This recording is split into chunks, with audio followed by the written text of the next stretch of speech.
in this video I'm going to be showing you how to make one of my favorite dressings ever, which is this spicy Thai peanut dressing.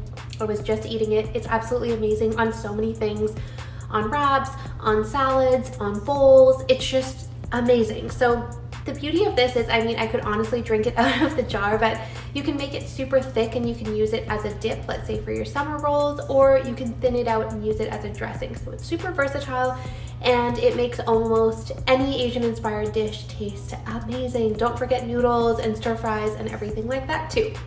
So let's get started. I'm going to show you how fast and easy it is to make this. All right, so let's get started with the ingredients. We've got 2 tablespoons of minced ginger. We've got the juice of 1 lime, which is about 2 tablespoons. We've got half a cup of all natural peanut butter, the star of the show. We've got 2 to 6 tablespoons of sriracha, depending on how spicy you like it, 1 to 2 tablespoons of maple syrup, depending on how sweet you like it, and 2 tablespoons of soy sauce or tamari. And I use the low sodium one there just because I find it pretty salty. So I'm going to start there with my ginger, my soy sauce, my maple syrup to make it nice and sweet. Then I'm going to add in the juice of 1 lime. I recommend fresh lime juice if you have it. And then I'm going to add in my nice, delicious, creamy, natural peanut butter.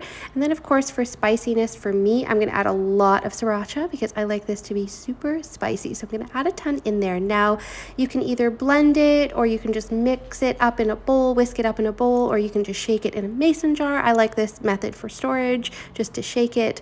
I used a crunchy peanut butter, so it's a little bit more textured. And this is perfect if you wanted to use this like nice and thick and creamy as a dipping sauce. Let's say if you're doing summer rolls or something.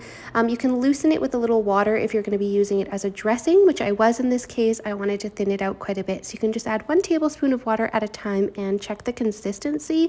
And then you can add this to all of your favorite dishes. Here I'm adding it to an edamame quinoa salad. That's up on the Essy Cooks blog if you want the recipe for that one. And the peanut satay tofu noodle bowl. Hey guys, thank you so much for watching this video on how to make one of my favorite dressings ever, this spicy peanut Thai inspired dressing. If you guys like this video and you want to see more videos like this one, just make sure you hit that like and subscribe button below.